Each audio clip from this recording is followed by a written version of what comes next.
Sir आज 19 number वार्डर committee गठन है आमर दलर तथा सभापति आमर प्रिय मुख्यमंत्री नवीन पट्टनायक निर्देश में आमर म्यूनिसिपालिटी प्रत्येक वार्ड कमिटी गठन कर अनुसार आज आमर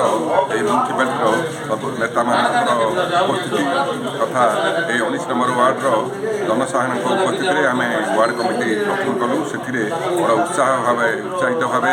आमर वार्ड कमिटी गठन है। वार्ड कमिटी से सरकार ठारू